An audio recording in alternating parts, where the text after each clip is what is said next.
নমস্কাৰ প্ৰিয় বন্ধু-বান্ধৱীসকল মই দীপু কুমাৰ ডেকাই পুনৰবাৰ আজি আপোনালোকক মোৰ অন্য এটা ভিডিঅ'লৈ স্বাগতম জনাইছোঁ। বন্ধু-বান্ধৱীসকল আজি আপোনালোকৰ মাজত লৈছোঁ আসাম ডাইৰেক্ট ৰিক্ৰুইটমেণ্ট গেট 4 এক্সামত অহা কেইটামান মেমৰি বেছ কুৱেশ্যন আপোনালোকৰ মাজত লৈছোঁ। গতিকে বন্ধু-বান্ধৱীসকল কুৱেশ্যন পেটাৰ্ণবোৰ অলপ খেলিমেলি হ'ব পাৰে, খেলিমেলি হ'লে আপোনালোকে মাফ কৰি দিয়ে যেন। প্ৰথম কুৱেশ্যনটোলৈকে আহিছে আপোনালোকৰ বান থিয়েটাৰ হল ক'ত অৱস্থিত। এই কুৱেশ্যনটো আপোনালোকৰ আহিছিল, ইয়াৰ শুদ্ধ এনচাৰটো হ'ব আপোনালোকৰ তেজপুৰত বান থিয়েটাৰ হল অৱস্থিত।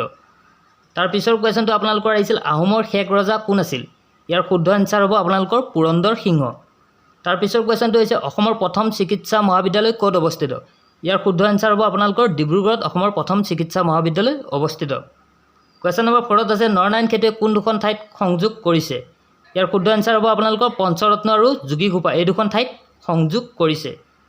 5 নম্বৰতে দিয়া আছে ৰাইট টু এডুকেশ্যন কোনটো আৰ্টিকলে ফাণ্ডামেণ্টেল ৰাইট হিচাপে ঘোষণা কৰিছে।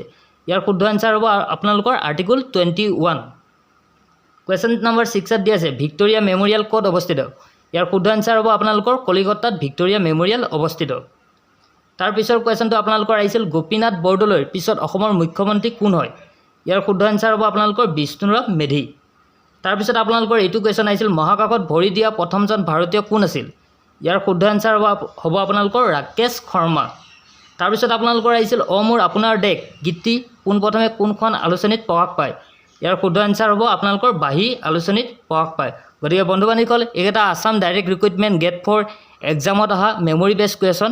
আজি মই আপোনালোকক 9টা কুৱেশ্যন আগবঢ়ালোঁ, যিহেতু মই কুৱেশ্যনসমূহ কালেক্ট কৰিছোঁ আৰু বাকীখিনি কুৱেশ্যন কালেক্ট কৰি আপোনালোকক মই নেক্সট ভিডিঅ'ত জনাই দিবলৈ চেষ্টা কৰিম। গতিকে বন্ধু-বান্ধৱীসকল আজি আপোনালোকক মই ইমানখিনি আগবঢ়ালোঁ। যদি আপোনালোকে ভিডিঅ'টো চাই ভাল পাইছে তেন্তে লাইক কৰিব, শ্বেয়াৰ কৰি দিব। বন্ধু-বান্ধৱীসকলৰ মাজত কিবা জানিবলগীয়া কথা থাকিলে কমেণ্ট কৰিব আৰু আগলৈ যদি এনেকুৱা ধৰণৰ ভিডিঅ'সমূহ মোৰ পৰা পাই থাকিব বিচাৰে তেন্তে মোৰ চেনেলটো ছাবস্ক্ৰাইব কৰি দিব। ধন্যবাদ। জয় অসম।